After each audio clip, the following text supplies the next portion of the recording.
I'm just going to say thank you very much for coming today. I'm extremely excited and proud to see the room full of people. It's a great thing because we're providing some information, so it's a great thing that you're here to learn, but the other thing is it's too bad that we're all here to learn this subject, that doesn't come to us kind of like we learned in school, that we're here now at this point in our lives to learn about these important matters. So, but congratulations to you for being here, and I look forward to spending the afternoon with you. One of the things that brought me to bringing this session to the community was actually an experience with my own parents. My parents lived to their ripe old age, and my dad was 100 and a half, my mom 97, but they were in their mid-90s. And of course I'd be talking to them about what their plans were. Come on and sit down. Come on. Don't be shy. So they would tell me about what they had kind of in store for themselves, what they thought was going to happen. And they would tell me about this friend and that friend, and this is what they heard here, and this is what they had heard there. And they kind of weaved together a story that I'm thinking, really? This can't possibly make sense. How do you ever come up with this? Well, all of that information was true. Each one of those stories, there for sure was true. But when they put it together, it wasn't feasible in the least. So we're fortunate here today to have some experts, to have an expert with us, Andrea Parliament, to talk to us about our states, about real estate law and the intersection of those two and our taxes. So I just urge you to listen to the professionals. Your friends are best intentioned, but I think, you know, when things are as important as this, it's really important to listen to the professionals. So my name is Marion Gordon. Come in with the bells on. Yeah. My name is Marion Gordon. I'm a real estate broker here in Burlington with Keller Williams Edge Realty. I'm also what's called a master, lifestyle 55+ master, and a seniors real estate specialist. So my specialty is working with seniors with older adults and their families for later in life moves. And it can bring together a whole vast array of resources to help you through that transition. I'd also like to introduce you today to all our educational partners, because it's because of them and their commitment to the purpose here and the vision of it, empowering and educating our older adults, we're able to put this on. So across the back of the room and down the side, we've got our educational partners. We have Irene Dzioba. You just stand up and wave. Irene is a transition specialist, and she works with helping people get from one place to another, get organized, get packed, get rid of the stuff, and move on. We have Angela Kelly. She's yeah, that's the person I need. Angela Kelly is with the States of Niagara. It's called a life membership option housing. It's a completely different formula for housing. It's going to be, they're building 2 properties in the Niagara area. So she'll be happy to speak with you. Denise LeBlanc, over in that corner.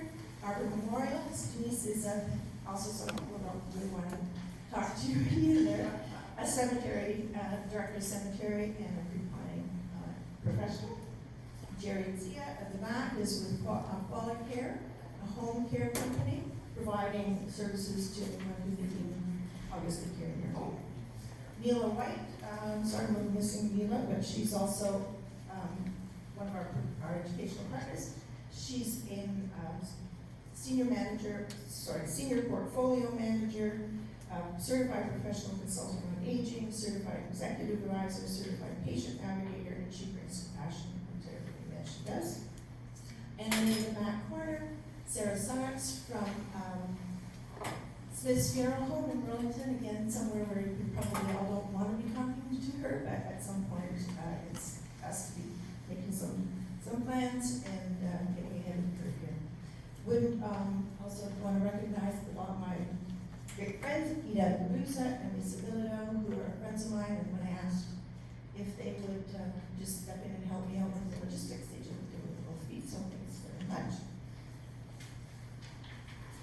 So, now on to today's topic.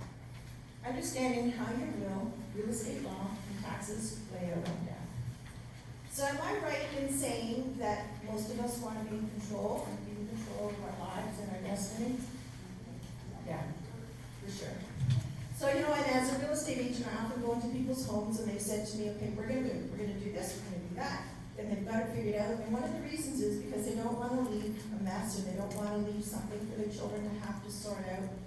Their children are busy, they're raising their families, they've got careers, so they've got a plan in place. They may not know where they're going to go or how that's going to happen, but they've kind of figured out that that's what we want to do. Well, the flip side of that is we don't always make those plans and convey that kind of information to our children. So when we've left and they become our executors or beneficiaries, they don't know, and I'm sure you'll be talking more about this, but they don't always know what we've had in mind. So it's really important to have those conversations, to have your plan firmly in place, and also to communicate that with your family and the people that are going to be caring for you. And it's not because people are ill-willed, but they just like my parents, they didn't know where to get that information, and they don't have that plan. So again, I congratulate you for being here today to learn about all of this important information. So you're here, could be some of you have been executors, have gone through the probate process, or you're here for your own purposes. I'm going to ask you to listen with 2 ears here. So one is for your own, but the other is if you happen to be in a situation where you are the executor of someone else's will. Because you're going to be approaching it from the same perspective, but from a different perspective, because you've got kind of 2 different hats on. So, fortunately, today we have Andrea Parliament here with us, from Andrea Parliament Law, and we're pleased that you're going to be able to help us through the pieces and help us make sense of all of this information that we need to know. You told me we're going to cover types of ownership, designated beneficiaries, secondary wills, what happens during probate, and whether it's always required, and the tax implications, and choosing an executor. So, without further ado, here we go. Thanks very much. As you can see, that was my picture in 2010 when I opened up my practice. It was kind of like having children, it aged me. But I've learned an awful lot. So when I first started, I did predominantly corporate law and real estate. Real estate was extremely exciting. I think the first month I started, HST was applicable. Do you remember those days, Marion, the 1st of June of 2010, when we had to start charging HST on commission and all sorts of things in real estate? It was a crazy month to start. And at that time, I had very few of my clients were interested in wills. It was a very small portion of my practice, and estate was even smaller. So for lawyers, we make the distinction between estate planning before you pass and estate administration. So once you pass away, you're obviously an executor is working on your estate. And the 2 types of law are quite different, and usually different clerks will work on that. I had very few estate files when I first started, thankfully, and I got to learn slowly over the years. And in most cases, of course, nobody goes to a lawyer unless they have to. So I learned with the problem files. So gosh almighty, I need somebody urgently to deal with this rogue, usually power of attorney. People, if they're going to start to abuse estate assets, will do so at the power of attorney stage. So, but before I get into some more details and a lot of this, I want to just get an understanding of pretty much what you as a crowd are interested in your experience levels. So the first thing I'm going to ask you is how many people have acted as an executor of somebody else's estate? Okay, gosh, so we got a good 3/4. Okay. And how many of those 3/4 have you thought that it went swimmingly well and you would do it again happily? Okay, we lost about half there. Okay, right. And how many of you who did it? How many of you actually got compensated? Oh gosh, yeah, even less now. Okay, so a tiny portion. Interesting. A lot of work for not a lot of love, eh? Okay. So, and then how many of you are currently in your own home, your own real estate, and wondering how to handle the real estate as part of your estate planning process? Okay, majority. Okay, great. Okay, so the first thing is we need to understand all the different types of taxes. So I'm just going to give you a general overview because you were probably confused because of all the different types. So when you're dealing with the sale of real estate, anybody know the first type of tax that's going to be involved? Land transfer tax, exactly. And if you're familiar with land transfer tax, it's a whopper. I think it's, I can't remember, but average land transfer tax now is about $15,000-$20,000 on your average sale, which is around $1 million these days. So when you transfer, there's land transfer tax, okay? Now, also too, when you pass away, what type of tax do you need to consider? Anybody else? Death tax? Is there a death tax? That's an American term. Oh. There's a Canadian term, but the same thing. Anybody know? Probate tax. That's right. And that is about 1.5%. It's a staged number, so I'm not going to get into the exact, but roughly it's about 1.5% of the, and this is an important concept for today. I want you to remember one thing. It's the value of your estate, your probated estate. Your full estate, all the assets that you may own, are likely going to be much bigger than your probated estate. So you can pass some assets without having to go through probate. And if you go to a really good planner and you are really good about your estate plan, you don't pay any probate tax because you are transferring your assets outside of your will. Okay, so what does probate mean? Probate means you have to declare all of the assets that you want to transfer to your beneficiaries through your will. And there are other means of transferring assets upon your death that don't have to go through your will. So you go to the government and you say, here's a copy of the original will, and by the way, you do need the original will.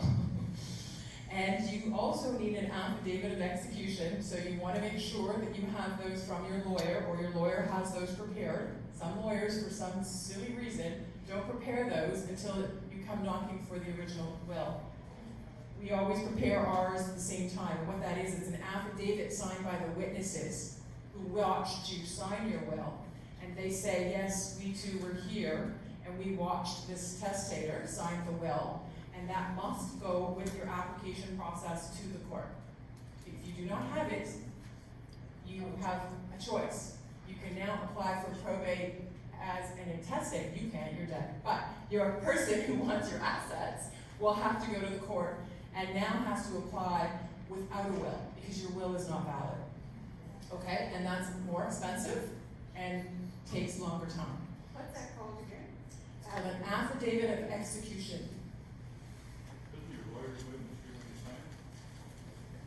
Your lawyer acts as a witness, and they are likely the ones signing that affidavit, and along with their clerk. So usually it's the clerk and the lawyer together, and then the lawyer acts as the commissioner of oaths. So usually the clerk is saying, yes, I swear I was in the room with Andrea and the testator, and on this day, and off they go, and you can see that their signatures match the initials on the will. And that's what the court uses to make sure that this isn't a fraudulent will. What if the person's deceased? Like the person. Well, exactly. That's why I go, hey, lawyers, what on earth are you doing? Like, what a crazy risk. Now, partially, this rule came into play in the late 90s. So if some of you might have wills previous to that, you might want to think about looking out for that reason and get on that. But actually making sure that your full package is complete is a good first step. It's not fatal. You will definitely be able to get around it. It's just more expensive and takes longer. And if it's a tight real estate market and you have real estate in your probated portion of your estate, the last thing you want to do is take 8 months to probate your will. And unfortunately in Toronto, it's taking about 8 months. Halton has done a wonderful job of catching up with all the COVID backlog that we had. I think we got one the other day in as little as 6 weeks, but you never know. You don't know. So, does it have to be the original, because you get a copy from your lawyer, is that sufficient? It's, you know, you go in your state, you have to have the original. Really? It is the only document now that I have in my office that is not digital. So all my minute books, everything that used to be in lawyers' offices, you go through my office, you will see no paper other than existing files that we're working on. And I have 2 big will safes, and you want to keep them in a waterproof, fireproof safe, because you can't reproduce those, obviously. Yes, it makes a difference. So that's a good, so what would happen? What would happen if you lost your will? Anybody know? The law society. Yeah, no, they're gonna help. You mean, I think what you mean is the Law Society might help you find your lawyer who might find your original will. Yes, that's true. We do. When we close up our practices, we have to register with the Law Society and transfer those assets. Usually what will happen is you will send out to all your clients a notice saying, I plan to retire, or I'm selling my practice. Here's what I'm planning to do. Would you like to move, would you like to come and grab these originals, or would you like to find your own lawyer, or do you want to go with the lawyer that I have worked with? So that, a good lawyer should always do that. Many lawyers don't plan to die, and so many lawyers unfortunately die before they put that plan in place. But the Law Society should help you at least try to trace where that lawyer's assets are. But for example, I have a colleague here in Burlington that passed away in 2019, and his wife came to me about a year after he passed away and has done 60 wills on, and I'm holding them for people here in Burlington. And I don't know that they know that I have them. So, that, you know, that happens when people die really quickly in tragic accidents or so it's not perfect. And it's just recently, because I've been through it, and I could always show the, just a copy of the will, like who sent it to that bank. So if you go to a bank should be asking you for a notarial copy, which means a lawyer or a notary has signed and confirmed that they've seen the original, but we're not letting the original out of the office, so they can rely upon it. So a notarial copy will get you by with a copy, but no, a copy, as a matter of fact, a good copy of a will should never have your signature on it. It shouldn't literally be a photocopy of your signed will. It should be an exact replica of the will you signed with a copy stamp on it. You do not want people being able to see your will fully executed. It's so easy to, especially with reproduction technology today. So no, a good practice, a good lawyer would always copy it so that it's clear that it's a copy. The original should be traced. The answer to my question, which is what happens if you lose your original will, is that you have to go and apply, or for example, your kids don't know where it is. So they don't even know that it exists. So, and that's happened. I've just recently realized a couple of my clients have passed away and I now have their will. Nobody came to me and announced. The children would have to apply if there's assets. If there are assets that have to go through probate, they would have to apply to the government as an executor without a will. And it then goes according to the Succession Act, which is that it goes to your next of kin. So a portion of it will go to your spouse, and then the children will receive, I think it's 1/3, 2/3. And then if you don't have a spouse and you don't have kids, then it goes to your parents. And if you don't have parents, then it goes to your cousins. Brothers and sisters, and then to your cousins. So it goes out by degree. So I do feel a little frustrated sometimes when I see those advertisements that say you don't want the government to get your assets. The government won't get your assets unless the rest of your family abandons you. So they do have rights under the Succession Act. So it would again be longer, it would be more complicated. You have to prove affidavits, you have to prove divorces, you have to prove. That's another good reminder. If you have been through a divorce and you don't plan on getting a will, and your children might have to go intestate, they will need copies of those divorce certificates. And who knew that? And most people burn those. So you want to think about how things are proceeding. But now let's carry on. So we're going to talk about subject to probate. There is no way you can, well, there's one way. And I'll talk about that at the very end. So assets subject to probate. Basically, whenever there's somebody in control of your asset, like a bank or the government, who is needed to be involved in the transfer of that asset, so even a vehicle, right? You have to go to the Ministry of Transportation to get your vehicle transferred. You are going to need some form of authority. So when you hold real estate in Ontario and it's jointly owned, Would you mind if I take a copy of that? oh yeah, no problem. I think we're going to have it for distribution on the resource site. Sure. Yeah. Oh, Yeah, for sure, yeah. Okay, so real estate in Ontario that is solely owned has to go through probate. So if you're the last one in a couple to pass away, we will have to probate that will, unless we have another plan in place. And so if it's jointly owned, you are for sure with right of survivorship. Who's heard of that term? Okay, right of survivorship. Anybody want to explain what that means? Survivor, actually. Goes to the spouse. Goes to surviving spouse. Yeah, last to die wins. Yeah. Right, last to die wins. There's something in that, it's a joint, property's jointly owned, goes with right of survivorship. What about all the other personal belongings? In the home? Of the person that's passed away, is that subject to probate or it just goes over? Or gets ignored. Great question. You have to, everything that you own is supposed to be declared. So the executor has to do a survey of the assets owned by the deceased and declare those. And they sign an affidavit. So just to be clear, an affidavit is something that you are saying, I hereby swear this to be true. And the reason you're saying that to the Commissioner of Oaths or the notary is so that if the person relying on that affidavit wants to sue you, they don't have to examine you. They get to go right to the judge and say, here's the affidavit. This is immediately entered into court. You swore this before. You don't have to swear this again. So it's admissible immediately as evidence. So whenever you're being asked something to swear something to be true, realize that it could be used against you if it's not actually true what you're swearing. So the affidavit you're swearing on probate is going to say, what assets do you have? And real estate obviously is one of them. It's the one exception where you get to deduct the mortgage against it. So you only pay probate tax on the value of the home minus the value of the mortgage. Okay, if there is one.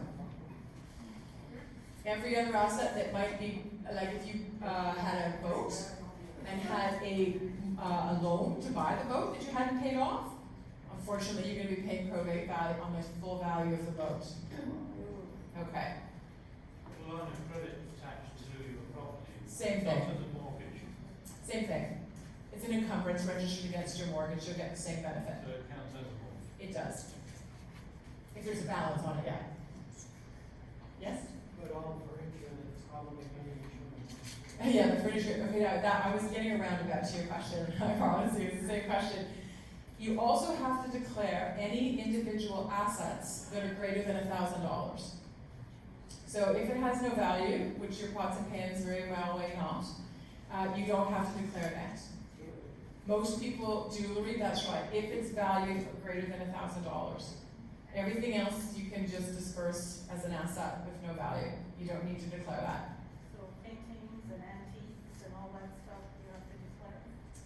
If the value is there, that's right. Depends on how good your art taste is. My antiques, yeah, no. I have 3 generations, but I don't think I'm getting anything. Okay, so, The jointly owned, you started to say that, so if it's jointly owned, you don't pay probate except that's right. So right of survivorship means the surviving spouse. Good question. I'm going to get there. Not this one. But for the spouses, let's just deal with married spouses. You don't, it just automatically goes to you. Same thing with your joint bank accounts that you have with your spouse.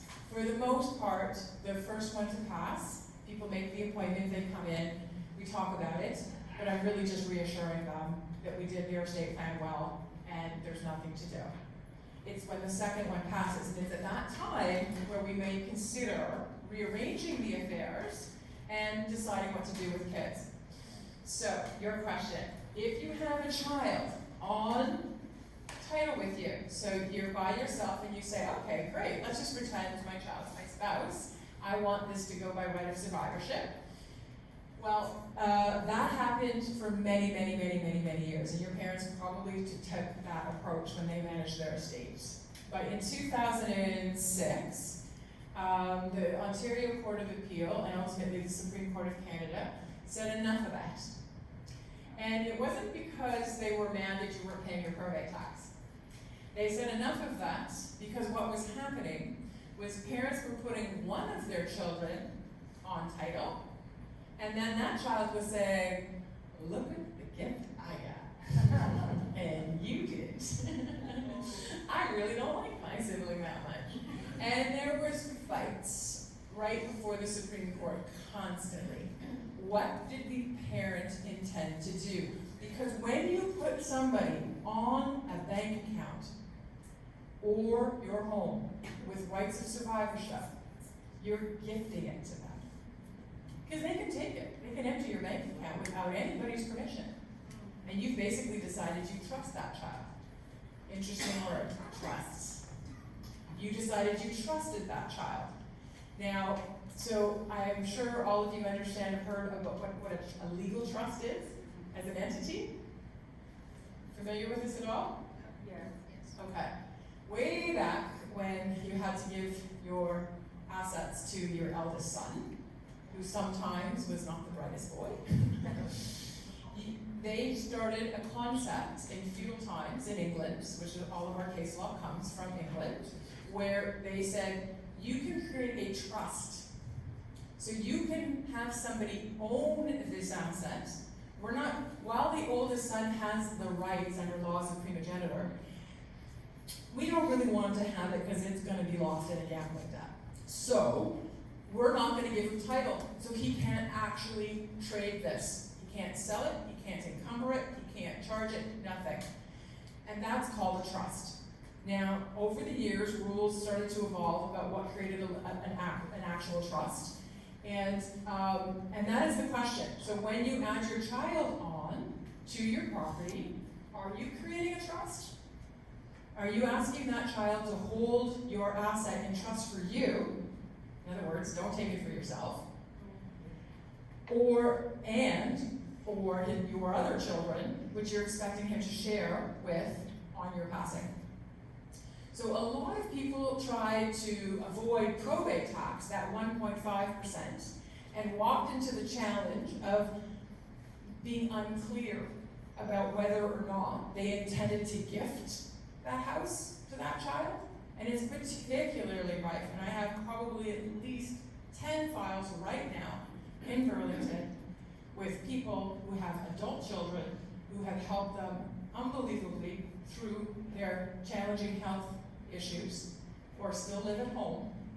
And the question is, does that child who lives there, do they inherit this house? And and oftentimes that child's income is needed. As we think about some of the options that we have for staying in the home, as housing prices go crazy, it's going to be tempting to get mortgages. And you're going to need your child's income, because if you don't have an active income as a senior, it's hard to qualify for a mortgage. So a lot of people are putting their children on title to be able to qualify for the mortgage. And the child is sometimes contributing to that mortgage payment, and sometimes not. And it's messy. Really, really messy. So, when you put somebody legally on title, normally the answer is they have legal rights to that asset. Until Bacor versus Bacor, and now, if you intend, the assumption is, it was the reverse, previous to 2006. Now, if you put an adult child on title to your home, and they have not made a contribution to the purchase price, they could be paying rent in the meanwhile. But if they didn't buy it way back when you bought it, it's assumed to be held in trust. And if it's held in trust, it must be declared in probate. So you can't get away with avoiding probate tax by putting an adult child onto ownership with rights of survivorship. Can I ask one question? If that child is on the title, if he got into trouble with something else, somebody sues him, is he liable for the payment? Okay, so, sorry. We can't hear you, sorry. If that child is on the title, if he got into trouble with something else and somebody sues him, civil suit, and he is liable for $100,000 or $200,000, Right. that property, that title of the place, that is, they can sue them and get. That's right. Oh, yeah, so, yeah, I'll answer that question. I'll speak loudly. If you can't hear me, let me know and I'll start again. Can you guys hear me now? Yeah. Okay. So the answer to his question is legally he's representing to the world that he owns this asset, your house. He's in the registry office. Your child's name is on your title. So and of course, every good lawyer, when somebody comes in, I'm gonna sue, and I say, calm down, let's do a search first. No sense in suing somebody and not getting paid. So we need to figure out, can we collect? And then once we've determined, and so I'll be doing a search and finding that person's name. So the wayward son who's lying to you about how many bills he hasn't paid is got the collectors after them, and they do the search and they see his name and they go, yippee.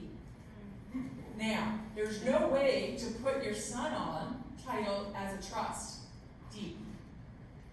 Instead, what we do, so if you had come to me and you had said, I really want this to be done, I want the right of survivorship to go, because I know they're going to need to sell the house quickly to pay the tax bill, and I don't know, I want them to be able to do it quickly. I don't want to have to wait for probate. So if I pass away, automatically the title is there. The real estate agent looks to see who's the owner. They see the child's name. They go, yeah, no problem. Got a death certificate for them all. Child has the legal ownership. I'm good to go.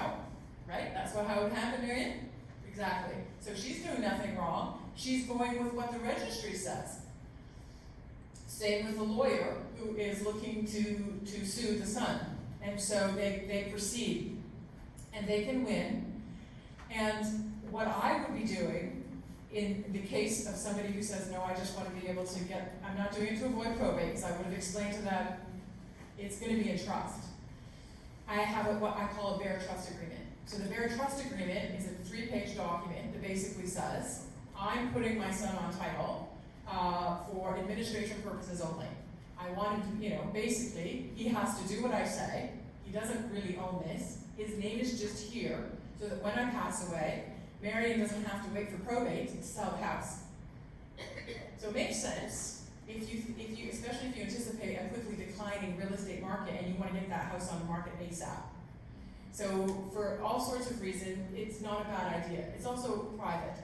But that bare trust agreement saves you in 3 ways. And if you don't go to a lawyer that is recommending a bare trust agreement, you should be changing your lawyer. Because the bare trust agreement protects the parents against the son doing whatever, against that creditor. So the creditor comes knocking at the door and says, I'd like to take this asset, and we produce the bare trust agreement signed at the time that the child's name went on title, not after the fact. And it says, no, this child never had what we call a beneficial interest in the home, and therefore he's merely a trustee, just the same way I'm a trustee over money you give me in trust. When you're buying a home, you give your lawyer a big fat check. Well, I'm holding it in trust for you, right? It's not mine. And so, same thing, we would produce that to protect you.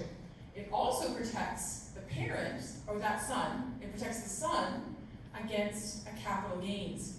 Because assuming the son actually doesn't live in the home and it's not his primary residence, when the house goes to sale, the income tax guy is going to say, not your primary residence, you have a capital gain that you need to pay. and you could use the bear trust agreement to say, no, none of this is mine, it all went to the estate. Okay? So I promised you 3 protections on the bear trust agreement.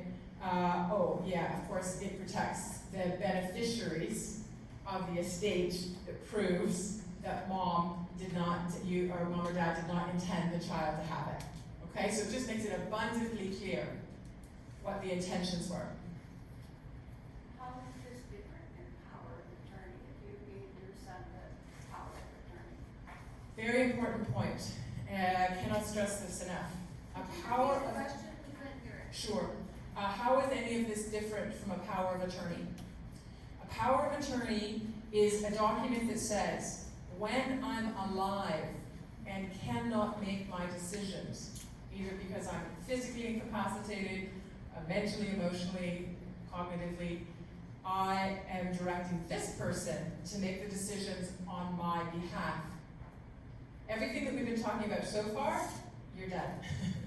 So the moment you pass away, that power of attorney is null and void. Okay? So your power of attorney is a different document under a different act. It's under the Substitute Decisions Act. And can be different. Most people appoint the same person to be their executor as their personal property. There's a power of attorney for property, which manages your financial affairs. Your power of attorney for personal care, which manages your healthcare decisions. Most people have those 2 roles split, but they join up the executor with the power of attorney for property if it's the same person. Is there a method of using one of these documents? We have 3 children. At the moment we're joint and last survivor, but obviously we would want to include all 3. Yeah. So we don't run across one being greedy. Gotcha. Is there a document? Does that bear trust cover that? Or could it? Okay, so if you put all 3 on title, are you talking about now or after the first one passes? No, I mean Now. now. Yes. It goes to whoever survives, but the survivor doesn't have too much worry about. Yeah, that's right, because it's a very stressful time. So the question is could we put all 3 children on with the bear trust agreement now? And the answer is yes, but I dare say you're creating a conflict after you die, because how do they now make decisions? I guess majority would rule, but it'd probably be sold and divided equally, and I think that yeah. would be incorporated Fair. in that trust agreement. Yes, so you can only dictate, of course, till the time of your death, but so the bear trust agreement would not be necessary to protect the surviving kids. You could put one child on and the bear trust protects the other children for simplicity's sake. The bear trust would protect you against one of your children getting sued. That's right, exactly. And the other solution, if we want to avoid, getting back to the original topic, which is how to avoid probate tax, if you want to avoid the probate tax and you have either one child or you have an awesome relationship with your kids who all get along, you could actually transfer the asset before your death. And when you do that, it's a gift. But the reason it's related to your question is the bear trust also protects you against your children deciding that, they would like to do something with your asset, because you've put them on title, you've given them some control there. And the bear trust agreement says, no, I'm in control, I make all the decisions, you're gonna do what I say. If I decide to sell, you're signing. And if they refuse, well then you just drag them to court and say, you're only a trustee. You're supposed to be doing this for my benefit, and you're breaching the Trustee Act, and you would get them to go. If you gift it, on the other hand, and you say, let's just gift it to you now, because it's now a $2 million property, and I want to avoid probate tax on that, then we could just gift it to your kids now. And there's no capital gains, because it's your primary residence. They would receive it, and assuming they don't live in it, they would, though, have a capital gain from the date that they receive it as a gift to the date that they sell it. So that's, hey, you know what? It's probably an awesome inheritance, so who cares about a little bit of tax at that point? So you can gift it, But it's important to remember, a gift is a gift is a gift. It's gone. Can't take it. Gone. A gift, literally, and I know there's a lot of games we play right now, is I'm gifting you the down payment. My brother came to me with that story on a holiday we just did. I'm gonna gift my daughter some money, so how do I get it back? Let's start getting clear with the intention. Okay, so what is it you're intending? And that's the most important thing. What is your goal? So yes, you could put all of them on. In my experience though, one of the kids get nervous and they hear about this, oh well, if I don't want to get wrapped up in being sued, if one of them gets sued, and it's not as easy as you would think. I think we all experience the cottage problem, where you put a whole bunch of kids on the cottage and they can't figure out how to coordinate it's one thing for your kids. By the time, do they have spouses? Yeah, good luck. That's 6 people who need to agree on when to sell for how much and when, it's not, And then our marriage breakdowns as well, if the children's yeah, marriages break down. that's exactly right. That's exactly right. Okay, so I think we have a good understanding of all these assets, because all of these assets cannot be transferred without a government or semi-government institution being involved. So there we go. So could we just move to the next? I just want to say TFSAs and RSPs, there's no code in. That's a really good question. So they're here because sometimes they do. And they do when you haven't designated a beneficiary. So sometimes if you've left it blank and you haven't designated a beneficiary, it will go to your estate automatically. And that happens a lot. Oftentimes I have clients and I advise them and I say, yeah, I think we made it, we got through, you don't have to go through probate. And we find, the worst is when you find $30,000 in a TSFA that goes to the estate, and now you have to decide, are you going to spend 10 to go get 30? Yeah. Okay. So assets not subject to probate. Gifts made before death. We just talked about that. But a gift is a gift is a gift. You got to have a lot of trust in that child, and a lot of trust in that child's spouse, and a lot of trust in that, not just in that spouse, but your child's ability to stand up to that spouse. And that one's pretty good, but a lot of your children can't stand up to their children's requirements. Sorry, what about jewelry and art? Back to that. So how do you prove that you gifted it to your child? You can just do up a simple, it's a one-pager we do up, it's called a deed of gift. And you just say, I hereby gift this, and expect nothing back in return. This is not a loan. This is, you just write it down and you date it and you make it clear and you keep it with your estate documents. You come into a lawyer, the lawyer will make you sign it formally and have a witness, and going to a lawyer gives you the additional benefit of being able to have a witness who can say that you weren't under undue influence. Because the other kids, what are they going to say? Oh, you made mom give that to you. Yeah, they're going to say that your arm was twisted. And that is an argument, unfortunately, they can make. Yes, sir. So you do a lot of this work, and out of a seminar like this today, a certain number of us will say, "I'm going to look that lady. Yep, she knows all about this stuff, right?" Yeah. My question is, we can't all come to you. Yeah. So how do we determine? Like, there's lawyers out there that claim to be able to do everything. And we all Yeah. know that's not true, right? Mhm. But there's specialties. How do we find lawyers who specialize in wills and estates? It's an interesting question. I actually consider myself to be a general practitioner now, because I was a corporate lawyer. I then got into real estate. I slowly, because I became, I left Bay Street because I didn't like transaction work, meaning I didn't like being a specialist.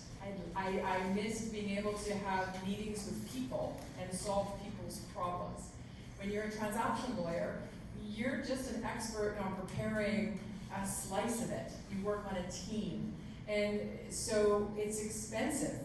So when you're an expert, you, as people are today, and there's roles for experts, absolutely.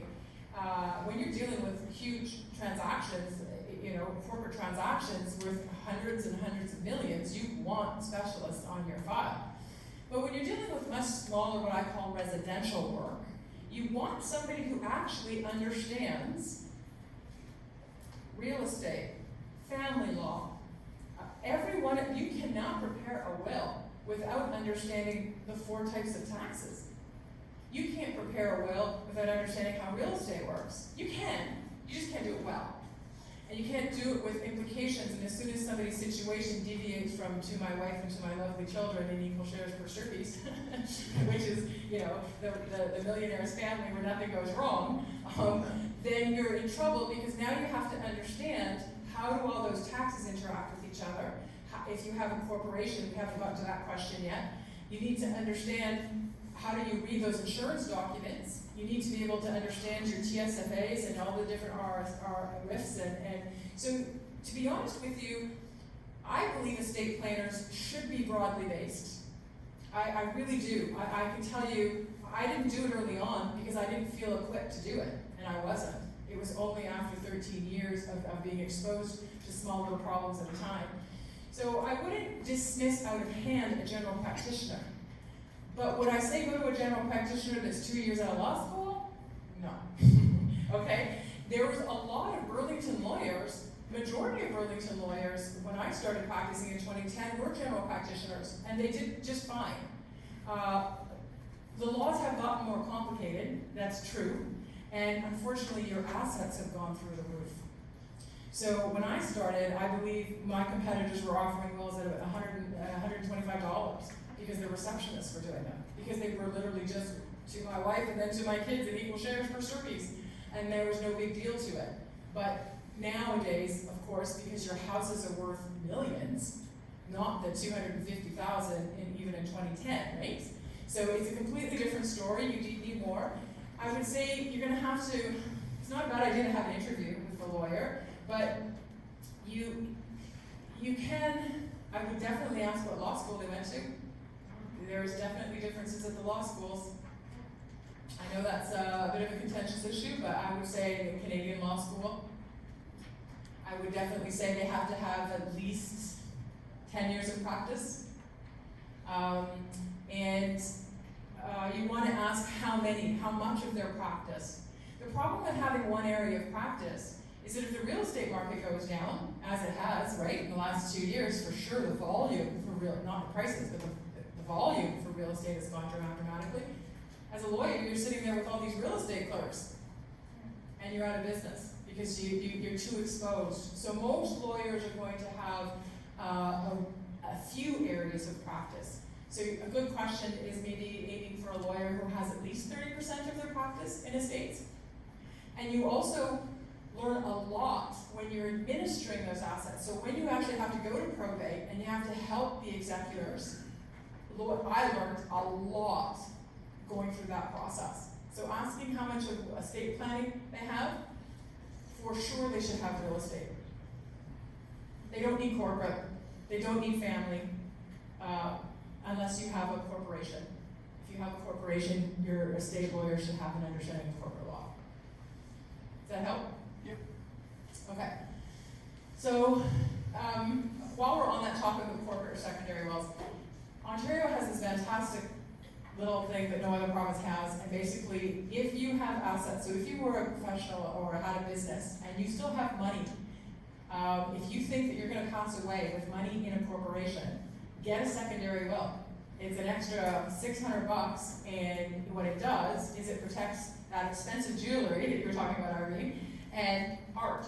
So my secondary wills basically say, any of my belongings, any vehicles, any arts, and any shares in a company, private, can't be mutual funds, it can't be public companies, but if you own shares in a private company because you were a professional that had a professional corporation and still living off of that retirement money from that company, or an operating company, or a holding company, it doesn't matter what kind of company, but if you have shares in a company, those do not have to be probated as long as you have a secondary will. So the secondary will is an excellent tool that many people with businesses use to avoid probate tax on all of the assets in that corporation. As well as, that's where they get to throw in if they have the art collection or the jewelry, okay? And, there you go, about the RES piece for your grandchildren probably. We talked about joint accounts, designated beneficiaries, you definitely want to do that, right?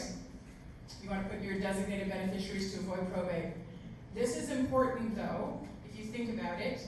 If you have large capital gains, so say you have large RRSPs that you have put in and they've done really, really well, but you know you're going to have on your death, right? You can avoid taxes in an RRSP, but you can never escape them.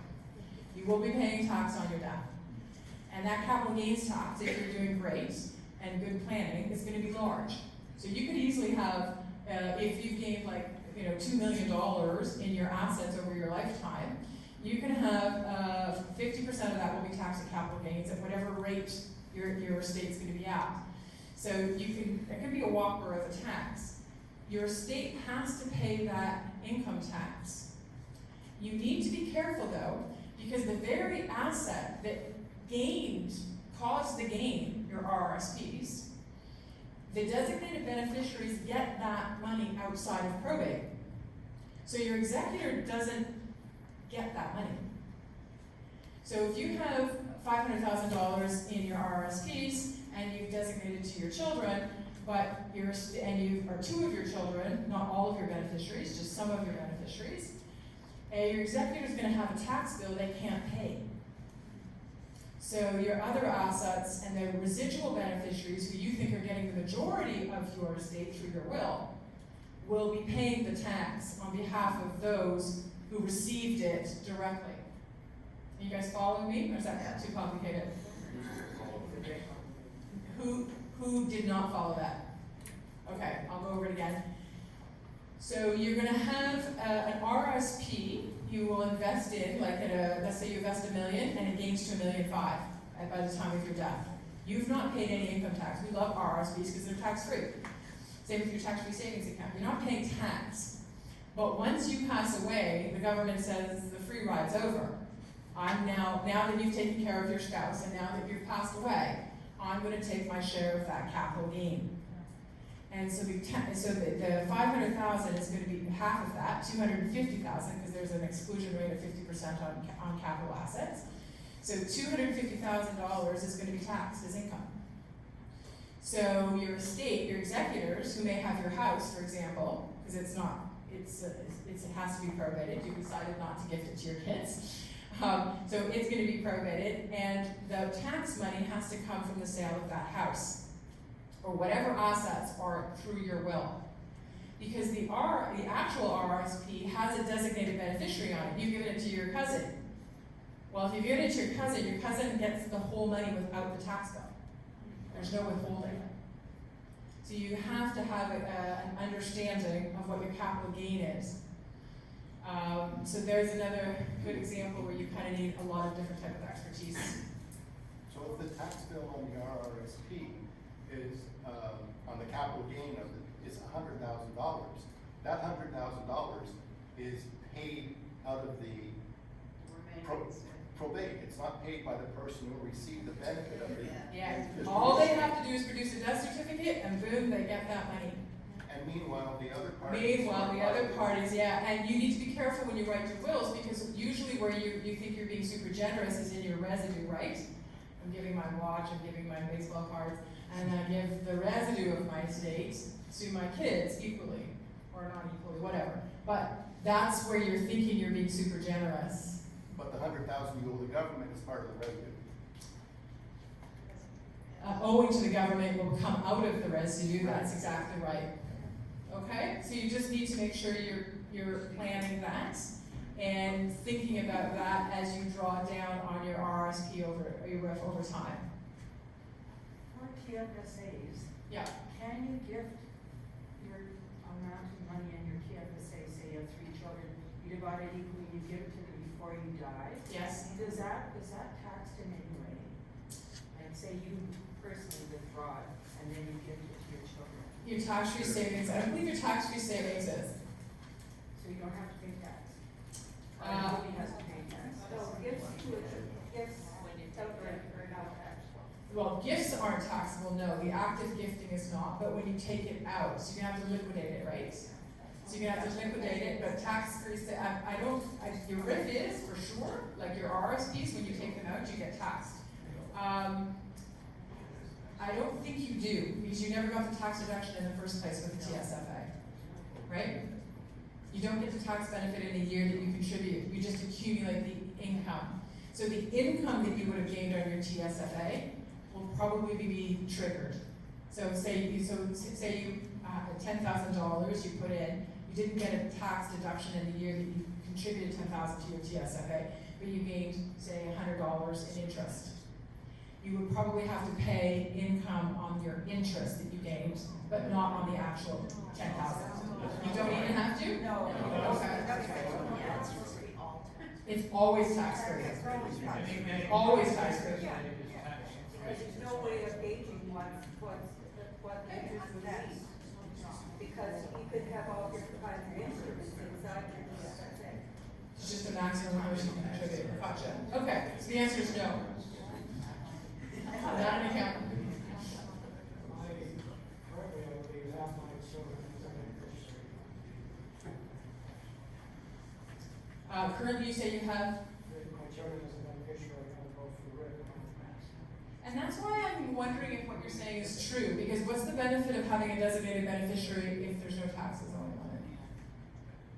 I agree, but I think that was only totally used That was only told to you by, my lawyer was like probate. to avoid probate, exactly, that's exactly right, which is what we advise all the time, so that's why I'm not 100% agree, like, I agree with you I'm not sure, when you die, I guess the question is when you die, what happens, right? But if you take it out, maybe that's different than when you die. But if you gifted before that, But don't you have to take it out to gift out? yeah. There's no rollover, No, so you need to take it out, and the question is when you take it out, are you taxed on the income? Okay, Any tax-free account is free of tax. Any Well- gain is free of tax. If you cash it. so what would be the benefit of putting a designated beneficiary on It it? just identifies to the holder of the account Yeah, who has a right to it. That's Okay. what it is. okay, It's just saying, this is the person I want it to go to. Right. If they produce the evidence, they can take it. super, So the tax is free, Got it. because that's the purpose of the account when it was created. You put money in and Yeah. it came from a tax deductive source already, Right. your income. Gotcha. So you put it in. yeah, Any gain, the government has said, we don't want the tax on it, it's your profit. yeah, Whether it's left in the account or whether it's cashed out. If I cashed out my tax-free savings account today and gave it all to my kids, they wouldn't have to pay tax on it, nor would I. right, That's the answer. okay, okay, Can I say something? RRSP, when we have to pay tax on. When we die, it goes into our children, they have to pay tax on. well, only one, so your estate pays, so you pass away and your estate pays the tax on it, Right. and they receive it, goes into the estate accounts, and they receive it tax-free from the estate. But the estate has to pay not just the tax on that, but the tax on all of your assets. And another thing I heard, so many of us are much older. If we have last to die insurance Last to die insurance, yep, for $150,000 or $200,000, okay, if you have two children, you can right there when we die, my wife and myself dies, the amount of 200,000 equally divided goes into our children, goes to our children. When they are to pay the tax, they can use this money to pay the tax. sure, The insurance money is tax-free. that's right. You're assuming they get along, and you're assuming that they're the same people as the executors. And that's okay, you can make those things true, and you can easily make that decision, and I would probably say in about 70% of the cases, it will work out just fine. Yeah, go ahead. Where does the liability come in? when you pass, any tax or any debt liability, where does the responsibility go? The executive. And they have personal And the liability. executor is liable for. Is liable for any assets that they collected and didn't use to pay your debts. But if there's no funds available, I would tell the executor not to even act. pardon? I would tell the executor they shouldn't touch that with a 10-foot pole. Who wouldn't touch it with a 10-foot pole? If there's nothing but liability in an estate, Don't be the executive. run. Walk away. Walk away. Walk away. Not answering the question, you're giving the hyperbole. I'm asking, where does the liability lie if you pass on debt or With tax? the estate. And On if, the estate? that's right. And if there's nothing in the estate, If there's nothing in the estate, no assets, and just debt, the executor shouldn't be acting. They should decline, they should renounce. they would decline what? Because You don't want to be the executive. what are you going to, there's nothing to do. Like your job as executor is to collect the assets and distribute them in the proper order. And it's important that when you read a will, that you understand that you need to do it in exactly the order that it's written. And the first thing that says is, transfer all the assets of my estate to my executor. And the second thing you have to do is to pay your debts, your funeral expenses, and your taxes. And if you do not do that, you distribute money instead to a beneficiary, or even pay yourself as the executor before you've paid the debts. The creditors, the people who are owed the money, can come after you personally. Or you debt? Still have a job. wouldn't you? Well, the executor, yes, you're past, but the executor, which is why I'm saying an executor shouldn't play that role. So what does the executor, you need somebody as an executor, in your will. Yes, How do they get out of it? they just renounce. They just walk? Well, they don't even have to renounce, they just have to pretend they never saw it. They But have to do what? there's no obligation. An executor has no positive obligation to act as an executor. You can just pretend like, no, thank you. So in Quebec, you have to renounce the estate. So here you don't? If the second, Yeah. so for two things, usually you appoint two executors, the first person and then the second. If the second person wants to act and the first one doesn't, they must renounce. And you But go, if, you go to a lawyer for that here? well, there's a piece of paper you can get, it's, you can go online and find it, it's one of the estate documents from the Ontario government, but yes. Does that answer your question? Yeah, thank you. I just have a question about death certificates quickly. I just wondered why a death certificate is acceptable for a life insurance policy and it's not acceptable for investments with the banks and assets. So the question is why is a death certificate acceptable for a life insurance company? So somebody's able to take that death certificate and go and get their life insurance proceeds, but the bank will not accept it. That's right. And that the bank has said that no, they will go to the estate of that deceased person. They won't accept that death certificate. They won't accept the death certificate, the assets have to go to the estate. Yes. Well, that's interesting. I'm specifically talking about because my mother died a year and a half ago and didn't get my brother out of the will. We thought the death certificate would be acceptable because she had dementia and didn't update her will. So when she died, he was still on the will. Her life insurance policy did accept his death certificate, my brother's death certificate. The bank with the assets did not accept it, and it went to his estate, which was his family. The law in Ontario. Okay, so just I want to see if I understand the so your mom, your brother predeceased your mom, Yes. and he was supposed to inherit. Well, he was on the will. So he was supposed to inherit under your mom's will. Yes. And you're saying the bank did not accept His death certificate. his death certificates because it was written the way the mom's will was drafted. So the will would have said to my son, Yes. and if not to my son, to whom? Who was secondary after the son? Was there a gift over? No, it would just be the remaining siblings, like there were 4 of us. So it's an interesting concept, so let me explain that to you. When you have a will and you have decided to bequeath something to somebody, say for example you want to give your watch to your son. If you don't have a gift over and your son predeceases you, then that watch is going to be put into the residue. So I think what happened here was your mom's will had a gift for your brother, but the will applies because your brother is passed when your mom dies. So they go to the will, and they should be looking at the will and saying, no, it no longer goes. You're saying it went to his family. Yes, it went to his family. So they just, because the will must have said to his children, No, and it didn't. it did not. Well, So I'm just, if I had $1 for every time the banks do crazy stuff, I would be a rich woman. But I will tell you the banks are struggling right now with a whole bunch of new people who don't know their jobs terribly well, and I see a lot of crazy stuff at the banks.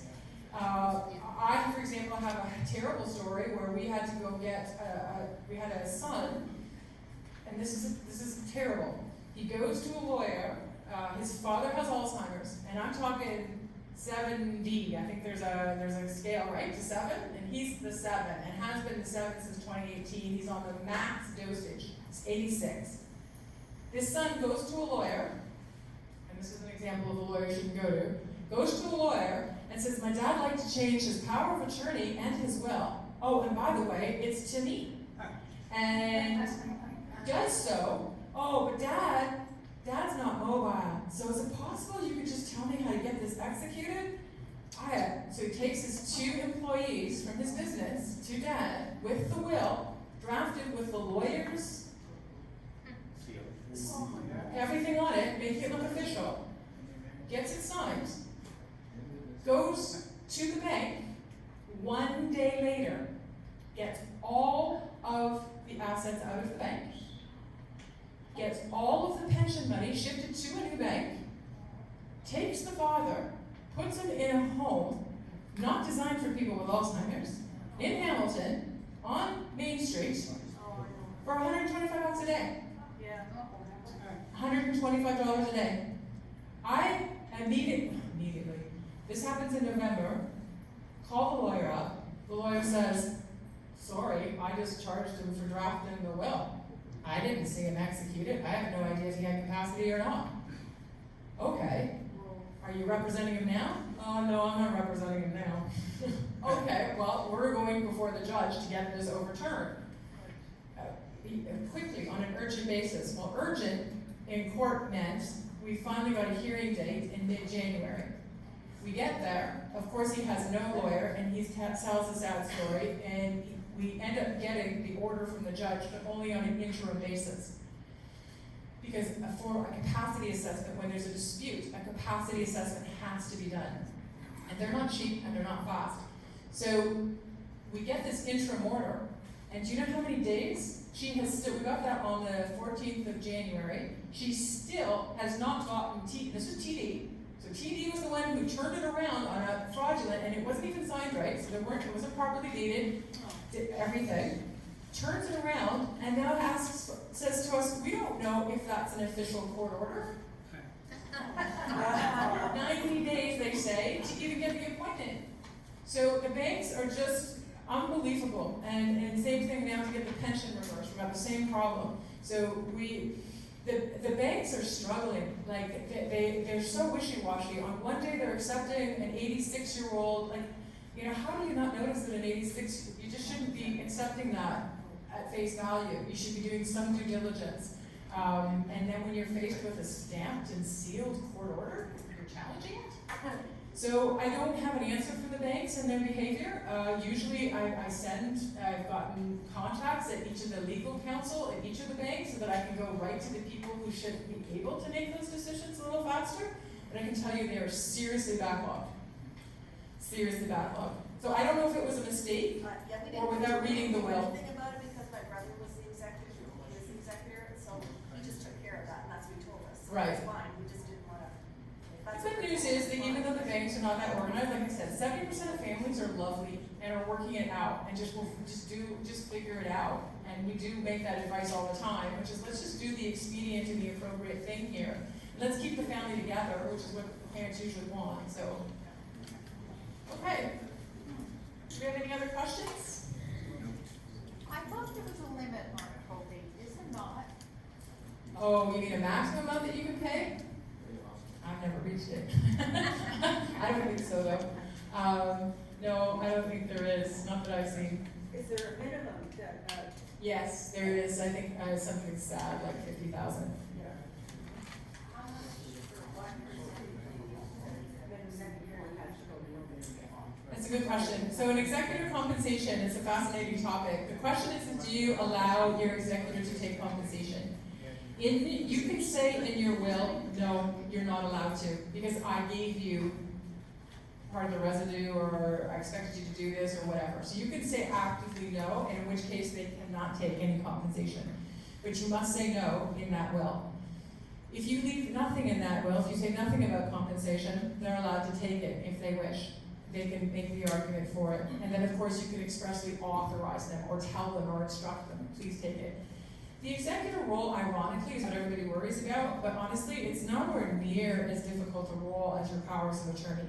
I really feel badly for the powers of attorney who are, not the financial ones, they tend to be easy with online banking, but the people who are in charge of the personal care. We are not going with the fast heart attacks anymore. We are going with, dementia and mobility issues and really challenging things that go on for a long period of time. So I highly encourage you to think about how you are compensating your power of attorney for personal care. The people, and those are, to be clear, the power of attorney for personal care is the person who's supposed to be making the decisions. They're not necessarily the person who does all the work. Most women don't see the distinction. I'm trying to tell them, listen, it's actually, you're just supposed to be making the decisions. You should be hiring people to do this, or you should be paid yourself. And if you are doing things like running to the medical appointments and constantly cleaning and cooking and all the rest of it. So I highly recommend that you do that, because if you think about it, your assets should be used for you. Don't worry about your will. Make sure that your assets are being used to take care of you while you're alive. And if it's a long, slow demise, you want that power of attorney to stick around. Because again, it's a voluntary position otherwise. They can renounce at any time. So think clearly about that, and I would say, again, the number one dispute that I see in wills is let's treat the children equally, but the children do not contribute equally.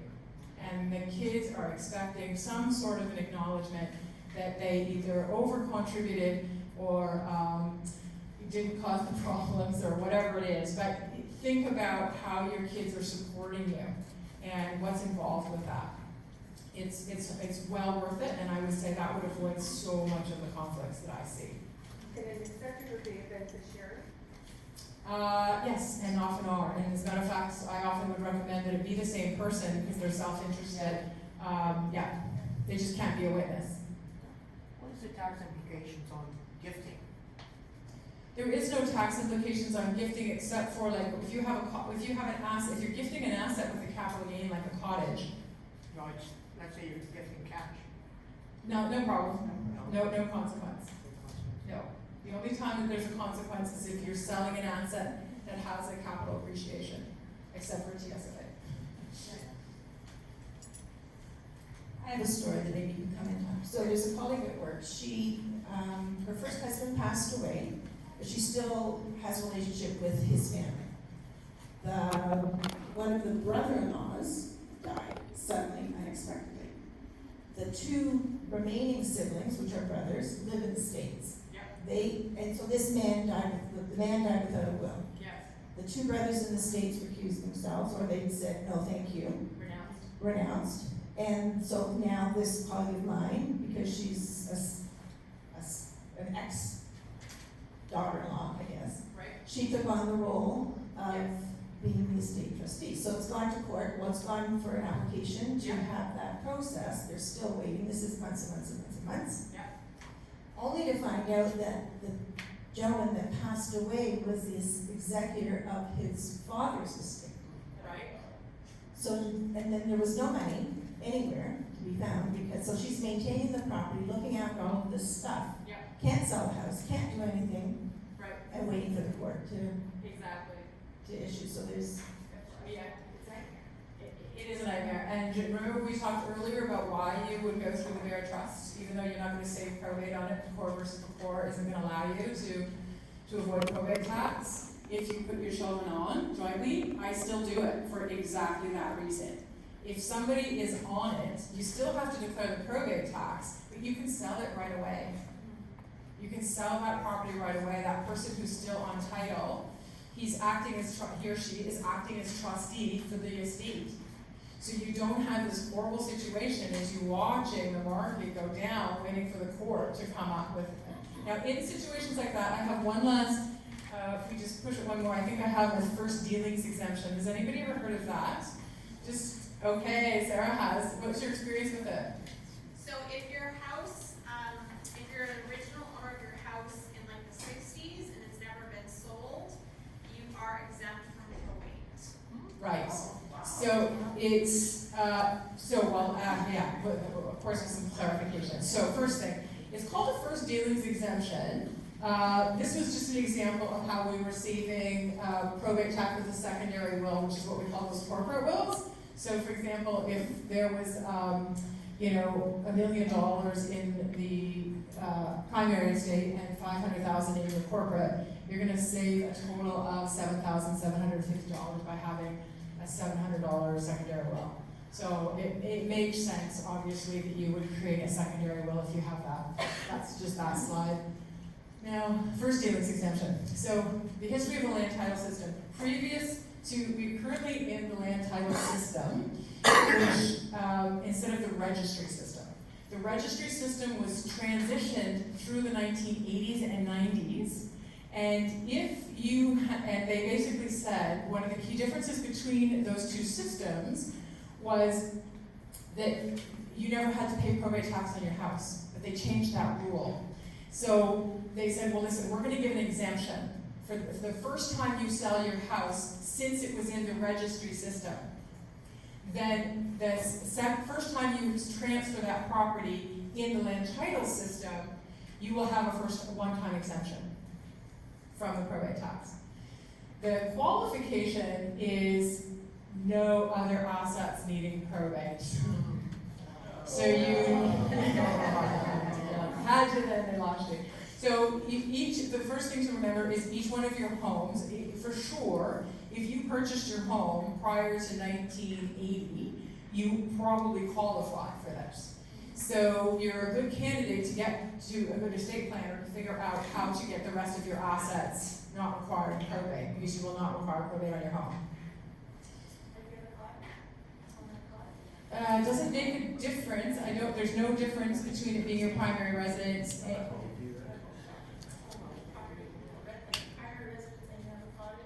they're both eligible for the first dealings exemption as long as they both meet the qualification. Oh, are you asking if you have they're both in probate? They're both exempt, assuming that you meet all other criteria. Yes. It would be rare though. Can I ask one more question? The property the parents had, that is their main residence. When they die. Sorry, just so if I'm going to repeat this to see if I can remember what you said. The property that the parents had, that is the prime. and it's their primary residence. Primary residence. Yeah. So if it is in the will, we wrote that whatever proceeds when they get from the house, when they sell it, they can divide it equally among themselves, two people. So do they pay a profit? If you bequeath your primary residence to your beneficiaries equally, do they pay probate on that? Yes, they will, assuming that you don't qualify for this. When we sell it to the third party, there will be, yes, it will attract actually, yes, it will. And that'll be the value of the estate. The only way to avoid that is to truly gift it to them before you die.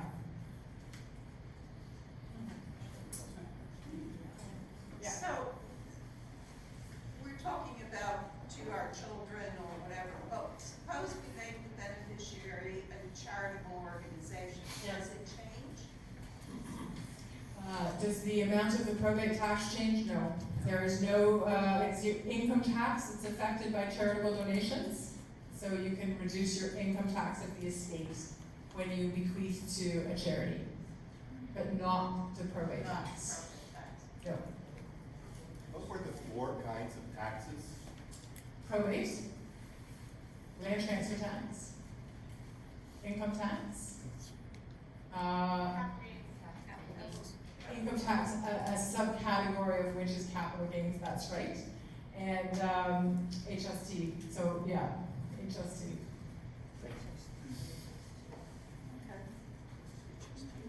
Under what conditions could somebody upset the will, say a relative upset the will, and say you weren't included, that handsomely in the will and the others? Yes. For a good reason. Right. They weren't. Right. And according to the, Yes. the, Yeah, I had a tragic story the other day where my clients came in, they're in their 60s, early 60s, their children in their 40s have identified that their grandmother's house is now worth $1 million. They wanted to confirm that they were inheriting that directly. Now, neither the grandmother nor their mother were dead. And they wanted to make it clear that this was not going to go to anybody else. And so they came in. how can they say that? I mean, they can say it, but they have to know. Shocking, isn't it? So what argument would they make? Their argument that they would make is that whoever you bequeathed it to had undue influence and basically forced you into the lawyer's office to make that change. They could also argue that you had dementia. These children in this particular instance were arguing that she drank too much and therefore she wasn't in her right mind to give it to her spouse. So what we did in that circumstance is there's a couple of things that you can do to what we call litigation proof your will. So the first thing is that in a situation where I'm anticipating that, I do probate notes. And those probate notes are basically just like your will. And I have the conversation with my clients and I talk about the reasons why they made this decision the way they have. And I force my clients to think about it for a period of time. And when they come back, so the notes they give to me are dated previous to the day they sign them. And they sign them the same day, in the same way. The witnesses sign them, and they sign them, and I keep them in my safe, not with the will, but I keep them in anticipation of that litigation one day. So that obviously makes it clear that the lawyer was playing a role in making sure that there was no undue influence. And in my notes, I will say how you arrived to my office. Were you driven by the person who got the benefit? Was the appointment arranged by the person with the benefit? You'd be shocked at how many kids think that they can call up and just ask to see your will. We make it clear that you had no outside involvement. And oftentimes people do have their children help them develop their wills, which are fine. But we make it clear that I have a separate meeting and I usually have a witness in that meeting to make it clear that multiple people have validated those instructions and questioned the reasoning. So say you get your lawyer and say your doctor to say that you're in your right mind, and also you write a written letter as to why you reached that decision. You don't need to Does that be. help at all? Or not really? It certainly wouldn't hurt, but I don't know that you need to be that worrisome unless you have an early diagnosis of dementia. And this is what's important, is the courts don't, just because somebody's been diagnosed with dementia, doesn't mean they don't understand and can't write a will. There's lots of legal tests. So there's one legal test for actually appointing your power of attorney, which is lower than your ability to decide to write a will. So in order to be able to have the mental capacity to write a will, you have to demonstrate that you understand the size of your estate. Now there's a lot of us who don't know the size of our estate, not because of dementia, but because life goes by quickly and one partner handles it and the other doesn't. So it's important to prepare for if you anticipate that type of thing, you want to be able to go into that lawyer, and a good lawyer with experience will ask you and put it in their notes that you generally understood the size of your estate and that you understood the consequences of drafting your will the way you did. The other thing that you can do, and it's getting a little bit nastier, but I did in this particular instance where with accusations, where they write out said, we're contesting your will. And she's like, I'm not even dead yet. Like, what are you talking about contesting it? So we put a clause in there that basically said, should any beneficiary contest the actions of my, in this case it was the spouse that was the power of attorney for property and the executor, if there's any legal action taken by any beneficiary, they are disinherited. Yeah. What a note to end on. Are we out of time? Okay, thank you so much. Thank you, Andrea.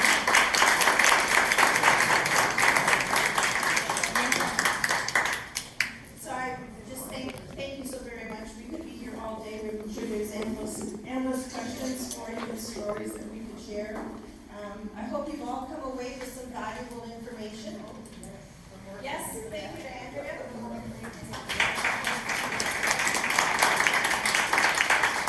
So just a couple of parting thoughts. Please take action. So that's one of my missions with my business, is that to encourage everyone to make their decisions now by choice rather than by circumstances. Do it while you can. If you have a partner, it's much easier to do it now than when you're left on your own to make these kinds of decisions. Get your affairs in order so that you remain in control. That's what we started with here, that you wanted to have the final say. So get those pieces in place.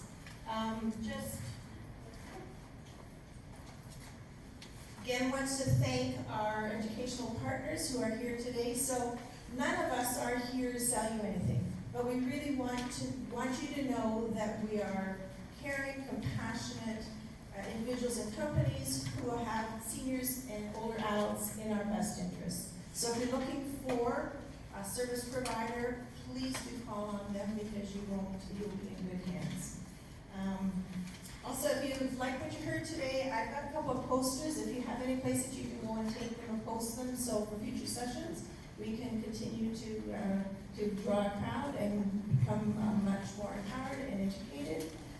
I would ask, you've got some forms on your chair, you were given an evaluation, please do fill that out.